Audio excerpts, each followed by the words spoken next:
For more than a century, America has had a strange obsession. Italian men, not just Italian food, not just Italian fashion, not just Rome, Venice, or the Amalfi Coast. Italian men, on movie screens, in music, in fashion, in sports, in restaurants, in old family stories, and in the American imagination. From Rudolph Valentino to Marcello Mastroianni, from Al Pacino to Robert De Niro, from Sylvester Stallone to John Travolta, from Stanley Tucci to the modern Italian fantasy. America did not just notice Italian men, America fell for them. But why? Was it the looks, the style, the accent, the confidence, the danger, the romance? Maybe. But the truth is deeper than that. America fell in love with Italian men because they represented something American masculinity was often afraid to show. Emotion, desire, beauty, vulnerability, style, family, and a kind of physical presence that did not apologize for itself. The Italian man was never just handsome. He was a rebellion against cold masculinity, against emotional silence, against the idea that a man had to hide what he felt. This is the story of why America could never resist Italian men. For a long time, the ideal American man was built around control. He was quiet, strong, practical, productive, disciplined. He did not talk too much.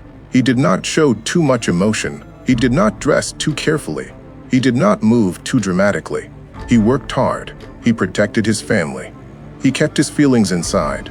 That version of masculinity built a country, but it also created a problem.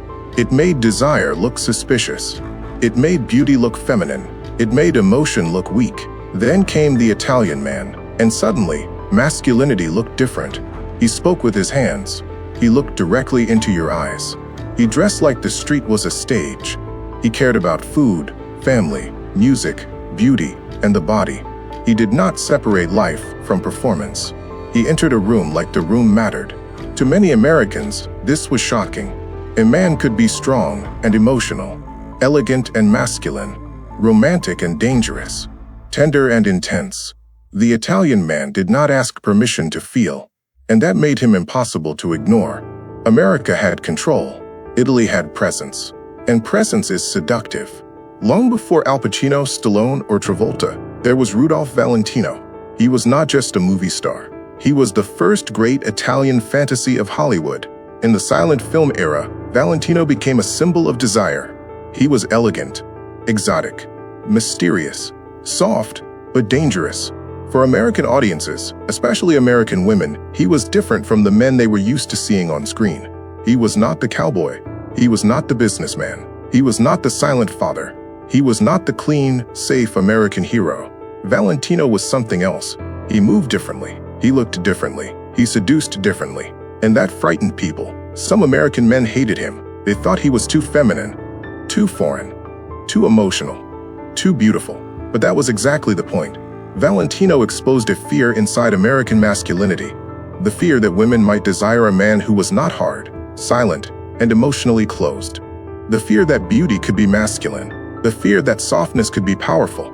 Valentino changed the rules. He proved that an Italian man could become the object of America's desire. Not because he looked like every other man, but because he did not. He was the first sign that America wanted something it did not fully understand. Then came a different kind of Italian man, Marcello Mastroianni. If Valentino was the fantasy of exotic danger, Mastroianni was the fantasy of effortless charm. He did not look like he was trying to conquer the room. He looked like the room had already accepted him. That was his power. In American culture, men often had to prove themselves through strength, money, victory, dominance, noise. But Mastroianni offered something else. He offered ease, a cigarette, a suit, a tired smile, a little irony, a little melancholy. A man who seemed to understand pleasure, sadness, women, failure, and beauty at the same time. He was not perfect. That made him more attractive. He was not a superhero. He was not a cowboy. He was not an action figure. He was human and very Italian. Mastroianni showed America that masculinity could be relaxed, that a man did not have to scream to be noticed, He did not have to chase. He attracted. That is a very Italian kind of power. The power of presence. The power of style. The power of seeming like you know something about life that other people have forgotten. With Mastroianni, America discovered that Italian masculinity was not only about passion, it was also about elegance. And elegance can be dangerous. Then the fantasy changed again. It crossed the ocean. It became Italian-American. In America, the sons and grandsons of Italian immigrants created a new kind of male icon. They were not European gentlemen. They were not smooth aristocrats. They were urban, intense, hungry, restless, emotional, wounded, and Hollywood could not stop watching them. Al Pacino brought fire. His eyes looked like they were carrying a war inside them. He could be quiet for a moment, then explode like a volcano. In him, America saw a man full of contradiction, small but powerful, vulnerable but dangerous, romantic but violent, controlled until he was not. Robert De Niro brought silence. His masculinity was colder, heavier, more internal. He did not need many words. His face told you there was history behind him, pain, memory, anger, discipline. Together, Pacino and De Niro gave America a new image of Italian-American manhood. Not clean, not simple, not safe, but magnetic. Then came Sylvester Stallone. With Rocky, Stallone turned the Italian-American body into a symbol of survival. Rocky was not rich. He was not polished. He was not born to win. He was a working-class man with a broken face, a soft heart, and a body built by pain. That was important because Italian-American masculinity was not only about seduction, it was also about struggle. The immigrant son fighting for dignity. The man who loses, gets up, and keeps going. Then came John Travolta. In Saturday Night Fever, he gave America another version of the Italian-American man. The body that dances, the hair, the shirt, the street, the swagger, the loneliness. Travolta showed that masculinity could be rhythm. It could be movement. It could be style born from a working-class neighborhood. Pacino gave America intensity. De Niro gave America silence. Stallone gave America endurance. Travolta gave America movement. Now let's say the quiet part out loud. American women noticed. Of course they did. But not only because Italian men were handsome, beauty was part of it. But the real attraction was emotional. Italian men, at least in the American imagination, seemed to offer something different. They were expressive. They noticed details. They cared about how they looked. They could talk about food without embarrassment. They could touch your hand while speaking. They could argue, laugh, flirt, suffer, and celebrate with their whole body. For a culture that often taught men to hide emotion, this felt revolutionary. The Italian man did not seem afraid of desire. He did not treat romance like weakness. He did not treat beauty like decoration. He treated life as something to be tasted. That is why the fantasy became so powerful. It was not just about the man. It was about the world around him. The dinner table, the music, the clothes, the family, the city street, the summer night, the smell of espresso, the look across the room. America did not fall in love with Italian men only as people. It fell in love with the atmosphere they carried. The Italian man became a doorway into another way of living. Less cold, less rushed, less afraid of pleasure. And that is very difficult to resist. But there is a danger here. Because America also turned Italian men into stereotypes.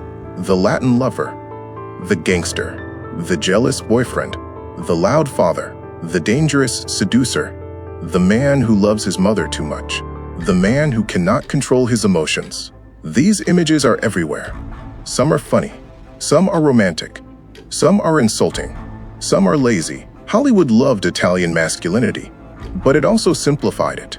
It often reduced Italian men to passion, anger, food, sex, and crime.